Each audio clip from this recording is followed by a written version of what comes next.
Welcome to another fascinating episode of The Seller Fella. It might be the first episode, but you know what? It's certainly not going to be the last. And I'm so glad you're here.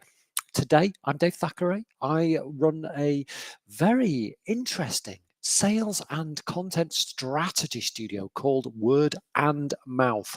And the name of the game, and it is a game for this show and all successive episodes of The Seller Fella, is AI is going to come up with a great sales challenge. And I'm going to try and figure it out.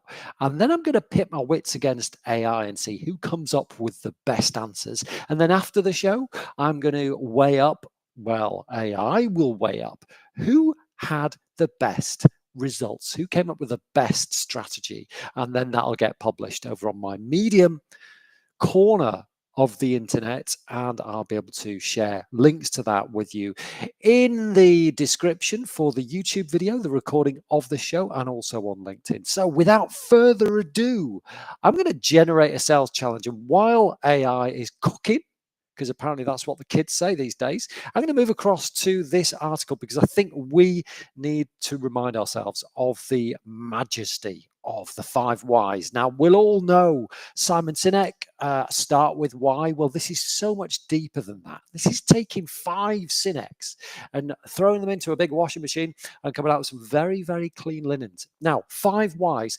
I wrote this a while back in May, I think, and it's really a reminder about the value of asking the same question over and over until you get to the root cause, because this works so beautifully for sales. In a world where relational selling is all important, where delivering value unlocks the door to getting a really big sale, knowing exactly why a problem exists is going to get you there. So I just want to give you this one. You can read this and get into the thick of it later on at your heart's content. But because this is a show that's intended to focus on sales strategy, this is a minor diversion in your self-driving Tesla.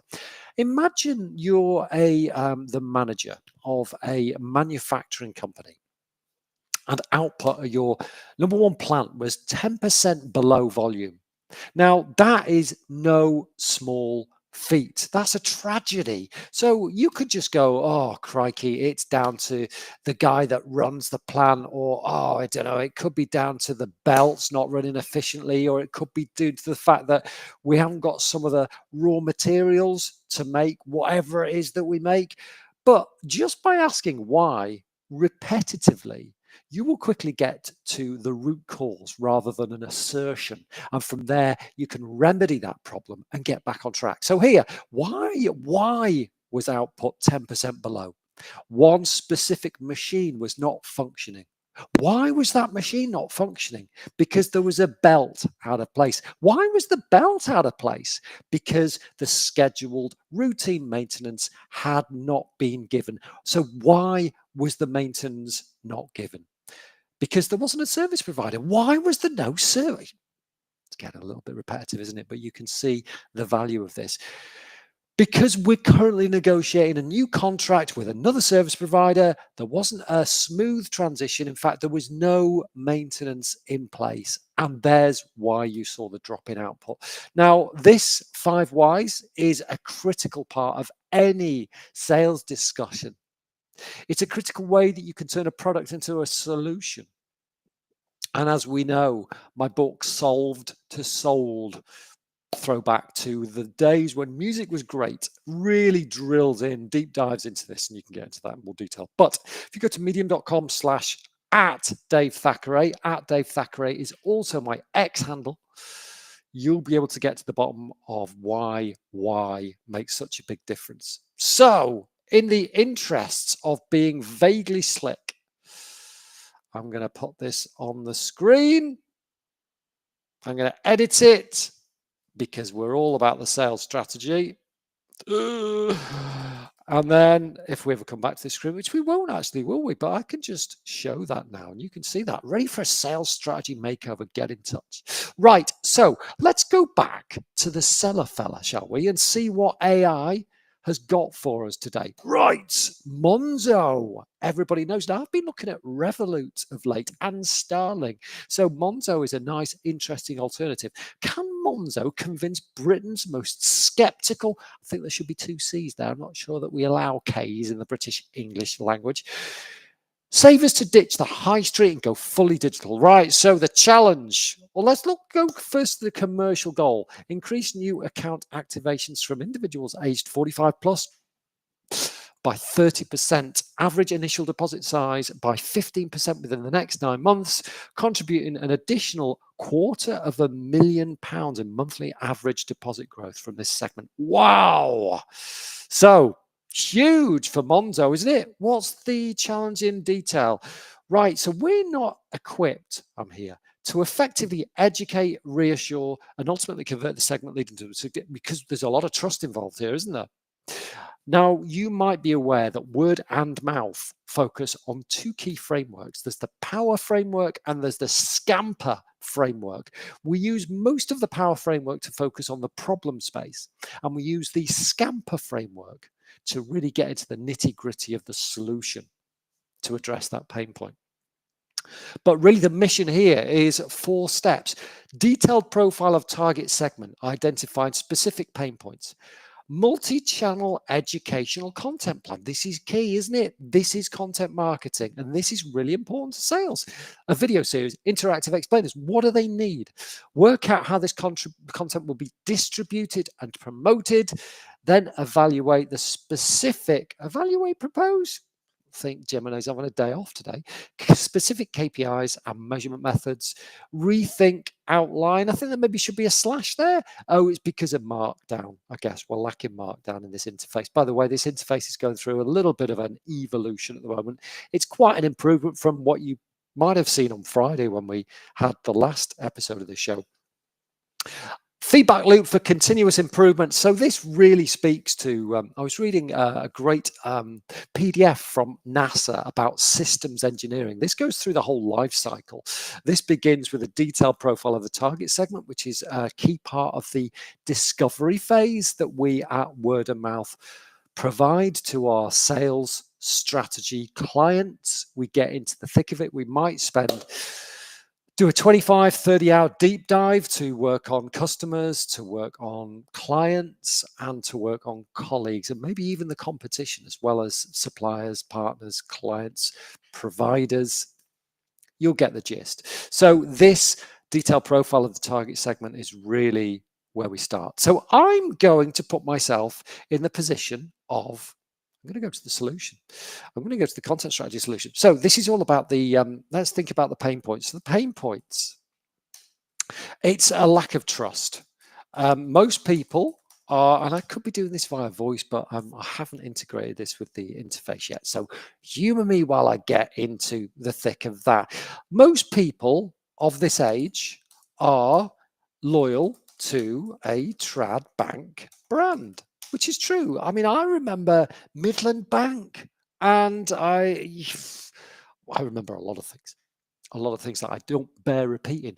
But when it comes to banking, Yorkshire Bank, they used to be great, didn't they? They still exist as far as I'm aware. Or maybe they've been taken over by some of the big boys. Or fintech is great, but because most fintech companies don't have high street branches, still call them branches, then there is that that lack of visibility. You know, people 45 plus, speaking for myself, we typically want to walk in and feel the goods. Can't do that with a fintech. So there is a real lack of trust issue here. It's like, okay, well, why? You could just vanish. It's not quite so easy. I mean, Metro Bank is a good outlier, aren't they, in terms of the modern banks? They have physical presences. Handelsbanken is another great example from the Nordics or the Scandics, where they have physical branches, but they operate on a much more leaner cost basis. Very few branches, but the ones that they do have, people are prepared to travel to. It's like Buc-ee's in Texas or Kentucky. You know, if you've got the right thing to share with your customers, people will travel. So, lack of trust, no physical location, the interest rates, is another pain point, going up and down, but mostly these days they're down, so there's no real incentive. There's a lot of other incentives, environmental conditions, from trad banks, which is like the cashback to switch. Done a few of those myself. There's so many rate tarts. So even if your customer trusts you, unless you are prepared to pay them to bank with you, and we know there is no more pure a business when it comes to the obviousness of where your money is coming from, because it's coming from your customers. Your customers are literally funding your bank. You are reinvesting your customers' assets into bond stocks, other alternative investments to generate profits, so that when your customers come back to take their money out, their money has already sweated so much for your bank. It's brilliant. There is literally, in banks, apart from piggy banks back in the day, there is no physical product. So I'm going to take the interest rates as an opportunity. I'm going to take the cashback as an opportunity. And I'm also going to take our technology as an opportunity. So technology, interest, cashback. And also, what about the entrepreneurial mindset?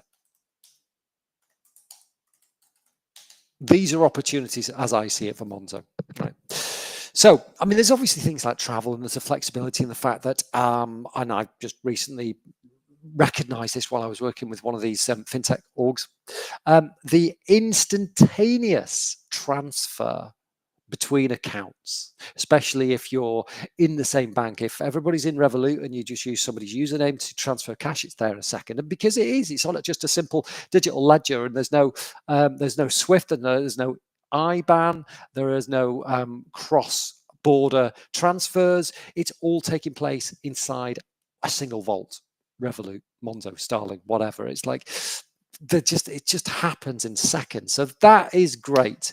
The flexibility is great. But if we're talking about educating the masses in that 45 plus segment, the entrepreneurial mindset for me is a big opportunity. Right now, I've noticed Santander is doing a lot more about the Santander Academy now, where they're starting to educate people beyond finance. But here's my hypothesis. As the world of AI continues to drive people mad and drive people out of work, more people than ever are going to be building their own businesses. Now, in the UK, we are not especially receptive to solopreneurs, small businesses, businesses with physical locations, because of business rates, because there's very little wiggle room. It's very difficult. I'm here in Berlin right now, and there is no such thing as business rates. You take out a lease on a business location, you just get on with business. You pay tax, but you don't pay business rates. And I think that's key. That's a problem for most high streets right now. The business rates conundrum. Can I afford even to keep my doors open? More often than not, not. But most people these days are very desperate, especially, I mean, COVID kicked everything off with remote working. Most people these days are keen to control their own destiny.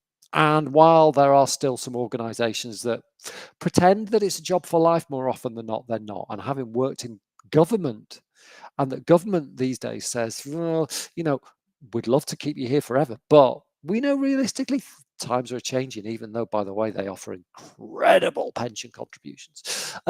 So the entrepreneurial mindset is becoming something we are increasingly starting to think about. So I think from Monzo's point of view, focusing on the entrepreneurial mindset, by the way, this is the seller fella, because sales takes a multitude of lenses and optics, doesn't it? It's like you might just be thinking of traditional sales as in going in, knocking on a door, doing B2B, but sales is everything. So we are sales.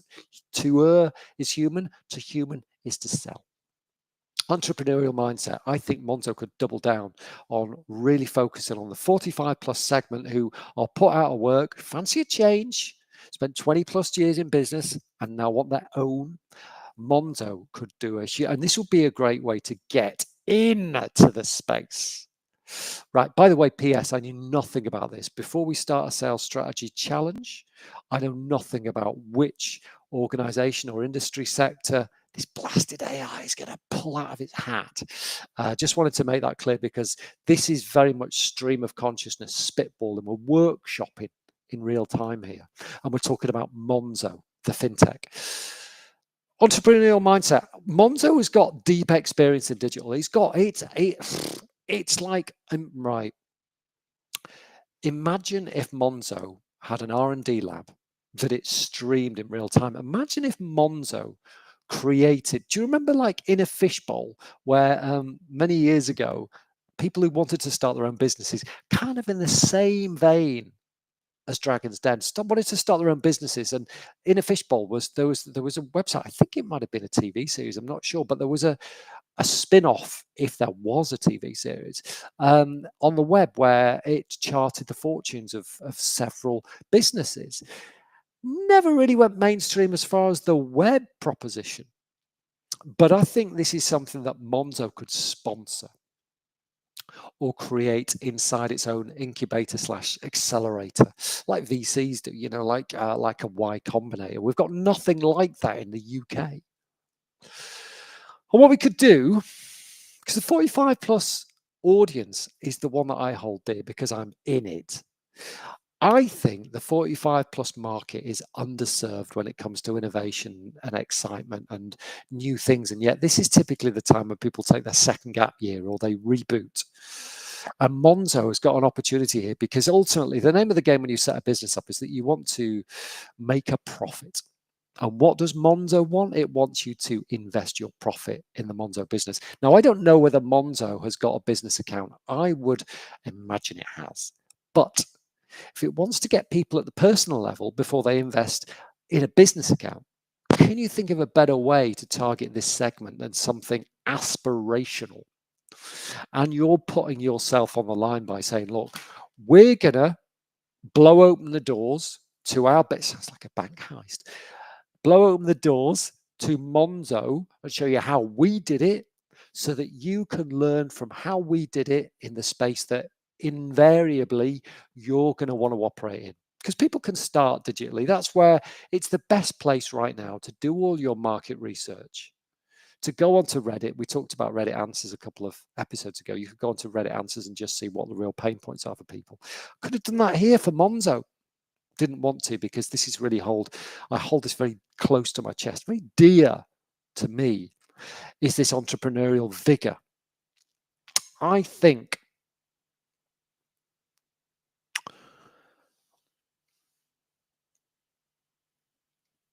the Monzo magic, the Monzo mastery, there could be something here to really get things moving. And there are so many people that they could tie in with. FSB, the Federation of Small Businesses, Chambers of Commerce, business outlets, Business Live, my good friend Alistair Houghton, editor there, could get involved with that. People who magazines or publications that people go to when they are sniffing out new opportunities. Indeed, I mean, I know that Indeed has just fired a ton of staff because they're focusing and doubling down on AI.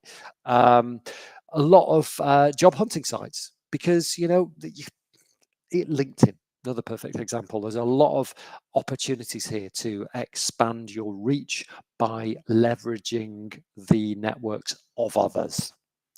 But I think that the Monzo could create something spectacular in that reboot your life space by really using their people as the influencers, the Monzo influencers, Monzo fluers, to help these people to build their businesses, and a whole educational piece around that, I think, really would hit the spot. I actually forgot because this is a really new this is a really new feature.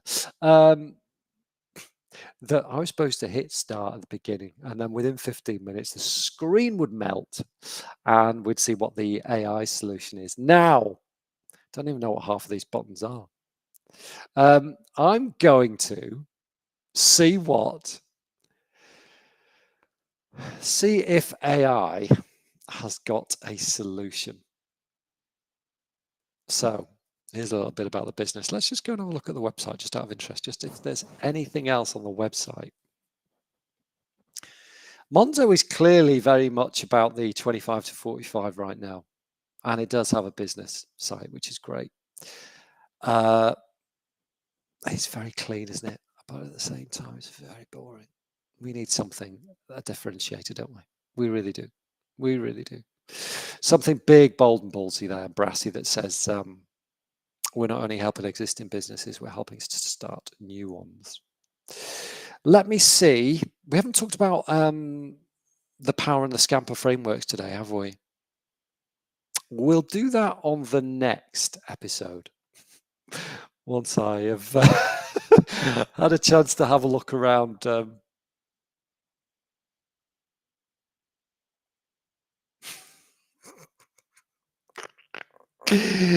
had a chance to look around this application, which I think we've got to agree is could be particularly spectacular.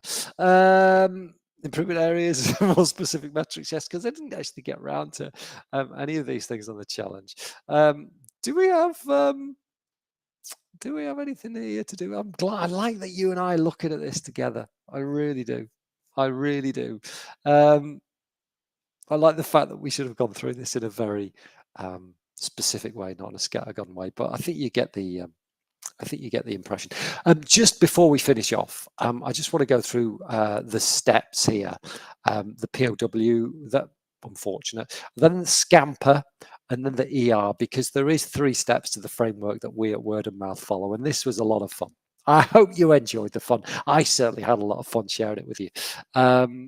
The one thing we don't have on this application that we used to have, by the way, is when AI was able to propose its own solution, and that's what I was expecting, and we didn't get that today, but we'll get that tomorrow. Okay, so bear with.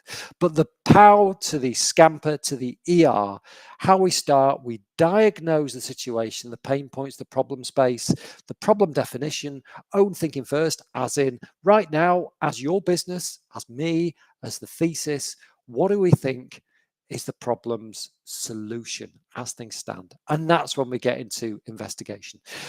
The scamper, the substitute, right? So this is all about kind of the ideation phase, as you'll see, because you can read.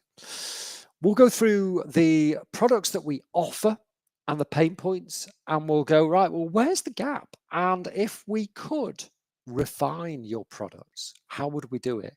Could we substitute sales elements to create breakthrough results? Could we combine how we currently sell to unlock value? Can we adapt and adjust our sales processes? Can we modify the style or the attributes or even the scale? Maybe we wanted to drill down like Monzo's doing right now into the 45 plus market rather than trying to the age-old adage of when you try and reach everyone, you affect no one.